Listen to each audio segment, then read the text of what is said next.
Listen to the good vibrations. Do you hear the crazy game? Do you smell the scent of glory? Do you feel the hug of fame?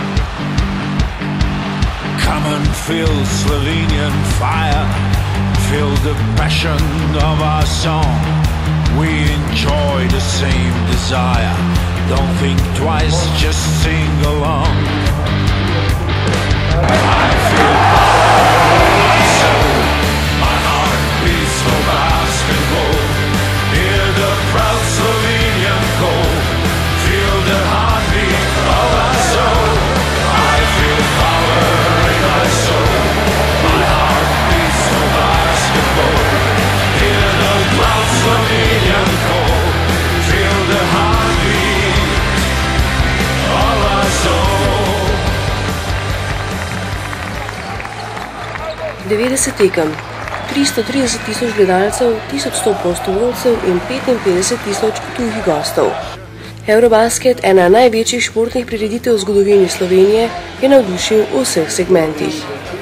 K temu, da so se tekmovalci in obiskovalci 38. Evropskega prvenstva v košarki počutili dobro, pa so svojim strokovnim delom zagotovo prispevali tudi policisti. V Eurobasket je bila neposredno vpeta celotna slovenska policija, poleg policije pa tudi službe Ministrstva za notranje zadeve. Tekmovanje je potekalo na 4 lokacijah, Ljubljana, Celje, Jesenice in pa Koper. Zahtevnost tega varovanja je bila pa povezana tudi s časovnim intervalom, saj je sama prireditev potekala od 4. do 22. septembra.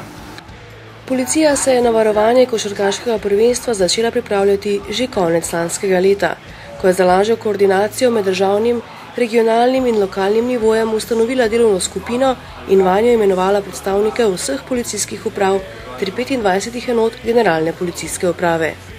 V delovno skupino so bile vključene vse nujne potrebne službe, to se pravi od uprave kriminalistične službe, uprave za policijske specialnosti, sodelovale so vse enote, ki bi lahko pripomogle. To se pravi tudi urad za logistiko, ker vemo, da smo mogli zagotavljati tudi prehrano, prevoze, nastanitve za policiste, ki so bili poslani v pomoč 4 policijskim upravam, kjer so se dogodki odvijali.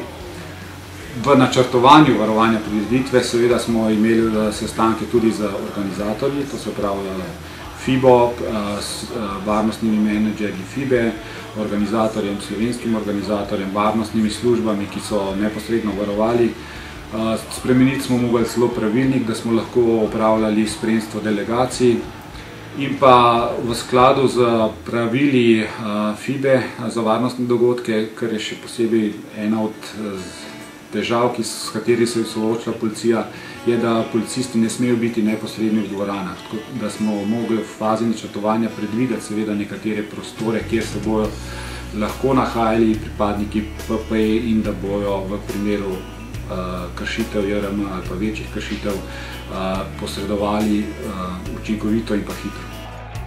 Mednarodna udeležba, prihod rizičnih navijaških skupin in posameznikov, morebiten vandalizem, pa ekonomske, politične in varnostne razmere v svetu in Evropi, vse to je le nekaj razlogov, zaradi katerih je prvenstvo za policijo predstavljalo še poseben izziv. Različne policijske enote so se zato še pravočasno pripravile na prvenstvo. Danes je 20. avgust, nahajamo se v dvorani Bonifika, ki je bila prenovljena oziroma je v zadnjih zdekljajih prenove. Dogovorili z lastnikom in z organizatorjem smo se dogovorili, da bomo danes izvedli usposabljanje, vajo, ogled prostorov zaradi sprememb te dvorane, tudi zaradi načrtovanja, interveniranja v primeru potrebe, praznjene dvorane, protibombnega pregleda, spoznavanje dvorane strani specialne enote, vodnikov službenih psov in ostalih služb, ki bo pač potrebne pri varovanju te prireditve. Danes bomo tudi usposobili oziroma preverili video nadzor, prenos slike, prenos zvez in vse ostalo, ki je pač potrebno še s vsemi temi stranskimi učinki ukrepi, da bo nemoteno potekalo to prvenstvo. Izvajali delo posamično po skupinah. Urjenja pripadnikov posebne policijske enote so bila usmerjena zlasti v postopke za vzdrževanje in vzpostavljanje javnega reda in miru v dvoranah ter drugih zaprtih objektih. za interveniranje na spodnje tribune. Na polovico se damo 2 skupine, tu dol pa zavarujejo levi bok, ta prva polovica pa zavaruje desni bok. Pripadniki posebne policijske enote so si dobro ogledali vseh 5 dvoran, kjer so potekale tekme. To je v Bonifiki v Kopru, Tivoliju in Stožicah v Ljubljani, pa v Podmežakli na Jesenicah in Celjskem Zlatorogu. Gre za program usposabljanja posebne policijske enote, kjer so že zajeti usposabljanja v dvoranah, vendar, kot sem rekel, predvsem z težiščem na interveniranju v dvorani, na praznjenju dvorane. Gre za specifiko dvoran, torej vsaka dvorana je nekoliko različna, nekatere so težavnejši pristopi, na drugih pač lažji, tako da moramo izuriti tudi te postopke in spoznati dobro tudi samo dvorano, prizorišče, dostope in vse ostalo. 3-krat dnevno so dvorane skrbno pregledali tudi bombni tehniki. Pregled prostorov dejansko lahko uporabljajo vsi policisti, se pravi, pregledujejo za vso opremo, ki imajo pri sebi, gleda z ogledali, z lučkami, če je potrebno. Potem pa, ko naleti na nek sumljiv predmet ali pa na neko nepravilnost, pa je važno, da mesto označi in se potem umakne. In pokliče bombne tehnike naprej, potem pa mi upravimo intervencijo. V veliko pomoč so bili tudi vodniki službenih psov s svojimi pomočniki, med njimi tudi 5-letna belgijska ovčarka Kek, izšolana za iskanje minsko-eksplozivnih sredstev. To je košček eksploziva, v katerem je tudi sestavni del bombe. To je plastični eksploziv, pentrit jugoslovanskega proizvajalca. Par vrst eksploziva je, imamo vojaška eksploziva, imamo gospodarska razstreliva. Vojaških je tudi par vrst, se drobijo na pentrit, na TNT, na Semtex, na C4, potem imamo pa tudi par gospodarskih eksplozivov, kot so kamnetit, pitezit.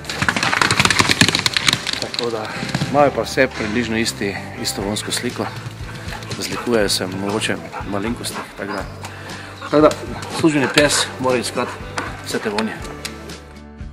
Na regionalnem nivoju so priprave na prvenstvo in vodenje varovanj prevzeli policijski inšpektorji v sektorjih uniformirane policije na posameznih policijskih upravah. Naloga vodje varovanja je, da opravi najprej odpravo na delo za policiste, seznani policiste za varnostno oceno ta dan na dan košarke, nato pa koordinira delo bodisi kolegov iz posebne policijske enote ali pa kolegov iz splošne policijske enote, poleg tega pa tudi koordinira delo z varnostno službo. Na gorenjske policiste je čakal še poseben izziv, saj so tamkajšnjo tekmovalno skupino sestavljale kar 4 nekdanje jugoslovanske in 2 baltski državi. Ja, trenutno se nahajamo v športni dvorani Podmežakla v Jesenicah. Dvorana potekajo še zadnja zaključna gradbena dela. Dvorana sama je razdeljena na 4 nivoje, severni del, južni del, vzhodni in pa zahodni del. Kar se tiče samih nekih mest, ne gre za neke sektorje, kakor imamo na drugih prizoriščih teh stadionov, tako da tukaj bo dejansko možnost kupiti karto v prodaji za posamezen sedež, kar pomeni, da boste lahko tudi 2, ker sta nasprotna navijača sedela na en zraven drugega. V celjski dvorani Zlatorog, ki jo je v času Evropskega prvenstva v košarki obiskalo preko 44.000 obiskovalcev, so igrali v predtekmovanju reprezentance Hrvaške, Gruzije, Poljske, Španije in Slovenije. Nekih večjih posebnosti ni bilo, obogateni z izkušnjami iz Evropskega prvenstva v rokometu leta 2004, ki je bilo v tej dvorani, smo se kadrovsko in organizacijsko na dogodek dobro pripravili, tako da v dvorani ni bilo nobenega incidenta in tudi za obiskovalce je bilo varnostno dobro poskrbljeno v fanconah in na vseh drugih spremljajočih preditvah. Posebnosti so bile to, da je tukaj igrala slovenska reprezentanca, da je bila ob tekmah slovenske reprezentance dvorana popolnoma polna, da je bilo zunaj še enkrat toliko ljudi v fanconah in pa seveda dober obisk hrvaških gledalcev na tekmah hrvaške reprezentance. Policistom sta bili v pomoč tudi novi pooblastili za zagotavljanje varnosti in reda ter preprečevanje nasilja na športnih prireditvah. V letošnjem letu je začel veljati zakon o nalogah in pooblastilih policije. Ta med varnostnimi pooblastili prinaša dve novi pooblastili, do sedaj v slovenski praksi še neznani. V prvi vrsti gre za policijsko pooblastilo preprečitve vstopa, prepovedi vstopa na športno prireditev. Gre za ukrep, ki je usmerjen proti posameznikom, proti kršiteljem, ki jih je policija na športni prireditvi zalotila pri kršitvi, in njihovo prejšnje ravnanje kaže na to, da so nagnjeni k temu in povzročajo nevarnost, da bi javni red ali pa red na športni prireditvi kršili še naprej, zato jim policija izreče ukrep prepovedi udeležbe na športni prireditvi. Drugi ukrep, ki ga slovenska policija dobiva z novim zakonom oziroma je dobila z novim zakonom, pa je ukrep prekinitve potovanja.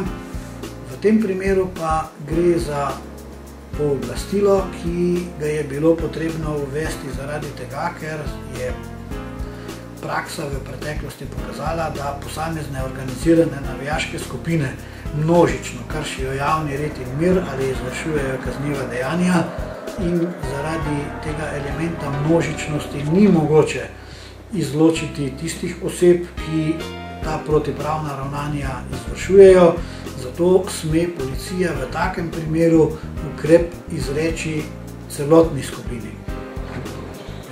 V takšnem primeru se skupini prepreči nadaljevanje potovanja in se jih zavrne oziroma se jih pošlje na izhodiščni kraj potovanja. Ključna je bila tudi mednarodna podpora. Informacije o prihodih navijačev, ki so jih posredovale tuje policije, pa operativni podatki posredovani preko Interpola in nacionalnih NFIP točk, pa sodelovanje s predstavnikom Europola, ki ima neposreden dostop do podatkovnih baz, pomembnih za načrtovanje ukrepov, z agencijo Frontex in ne nazadnje ženevskim centrom DECAF. Kako se pripravljajo mejni policisti na prihod navijačev? V postopkih z navijači bodo mejni policisti ugotavljali predvsem, ali navijači izpolnjujejo vse pogoje za vstop v Slovenijo oziroma za šengensko območje. Ugotavljali bodo predvsem, ali bi njihovo zadrževanje v Sloveniji lahko bilo povezano z kršitvami javnega reda, varnosti ali mednarodnih odnosov Republike Slovenije. Pri tem bodo posebej pozorni na morebitne nedovoljene predmete, ki bi jih imeli pri sebi, še posebej tiste predmete, ki so nekako namenjeni za izvajanje nasilnih kaznivih ravnanj. Imate morda že zdaj kakšne informacije o prihodu katerih bolj problematičnih navijaških skupin? Ravno zaradi tega organiziramo oziroma sodelujemo v skupnih operacijah, da bodo policisti iz tujine neposredno obveščali naših kolege na mejnih prehodih o prihodih teh navijaških skupin in pa seveda o izkušnjah v njihovi državi ter o samih karakteristikah teh skupin. Zaradi boljše komunikacije med organiziranimi tujimi navijaškimi skupinami so v Slovenijo pripotovali tudi tako imenovani policisti spoterji. Policisti spoterji so pri nas nekaj dokaj novega, se pravi neka sveža stvar, sicer se že izvaja kar nekaj let delo z navijači, z organiziranimi navijaškimi skupinami. Na policijskih upravah v Sloveniji, tam pač, kjer je ta problematika navijaških skupin bolj izrazita, so policisti, ki sodelujejo s temi navijaškimi skupinami, se pravi z predstavniki teh navijaških skupin, poskušajo pridobivati informacije, na podlagi katerih se potem tudi odloča pač pri varovanju teh športnih prireditev, oziroma tudi pridobivanju teh podatkov, ki jih preko NFIP-ja ali Interpola posredujemo drugim državam, ki pošljajo zaprosila za podatke o potovanju teh navijaških skupin. Spoterji so v spremstvu slovenskega policista, to je tako imenovanega policista Cicerona, predstavljali pomembno vez med tujimi navijači in slovenskimi policisti. Naša vloga spoterjev med Eurobasketom bo tudi ta, da bomo nudili support oziroma pomoč spoterjem iz drugih evropskih držav, kateri pridejo sem. Oni poznajo svojo navijaško skupino, tako da mi jim pa nudimo pomoč oziroma nas oni tudi uporabimo jih kot prevajalce. Obenem pa nas tudi opozorijo na morebitne huligane, na morebitne osebe, na katere moramo biti posebej pazljivi. Tako da njihova pomoč oziroma pomoč spoterstva bo v tem Eurobasketu zelo dobrodošla in zelo pomembna za delovanje policije. V drugem delu tekmovanja se je pozornost osredotočila na Ljubljano, ki je v Stožicah gostila vse finalne tekme.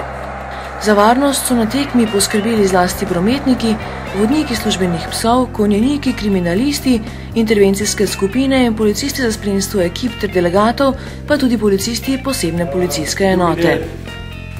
Evropskega prvenstva v košarki je v Ljubljani. Vsak dan do 18. se igrajo po 3 tekme, in sicer 14:30, 17:45 pa 21:00 gola. Najbolj zanimiva skupina je danes, ko igra Hrvaška, prvo tekmo že in pol ob 9. Slovenija igra za Italijo. Glede na oceno ne pričakujemo posebnosti. Ob operativnem štabu, vzpostavljenem na regionalnem nivoju, pa so za varnost skrbeli tudi v štabu na nivoju generalne policijske uprave. Čeprav, kar se tiče tekmovalnega rezultata, je tekma Litva-Bih odloča o izpadu, tako da zna biti najbolj rizičen. Da so se obiskovalci počutili varno in da jim bo prvenstvo ostalo v lepem spominu, je tako zagotovo rezultat dobro opravljenega policijskega dela. Na podlagi kršitev, ki so se dogodile, lahko rečemo, da je bilo delovanje pa varovanje v tem Eurobasketu zelo uspešno. Saj beležimo le eno množično kršitev. Policija je v času Evropskega prvenstva obravnavala glede na sorazmerno veliko število obiskovalcev, malo število kršitev, tudi v primerjavi s predhodnimi evropskimi prvenstvi. Obravnavali smo namreč 26 kršitev po zakonu o varstvu javnega reda in miru. Zakon o osebnem varovanju je bil kršen v 4 primerih. V 2 primerih so policisti ugotovili kršitve zakona o pravilih cestnega prometa.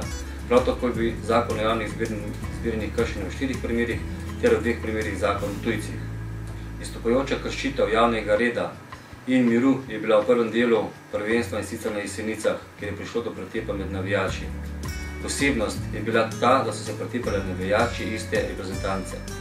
Največji delež kršitev po zakonu o varstvu javnega reda in miru so obravnavali policisti na območju policijske uprave Kranj, najmanj pa policisti na območju policijske uprave Celje.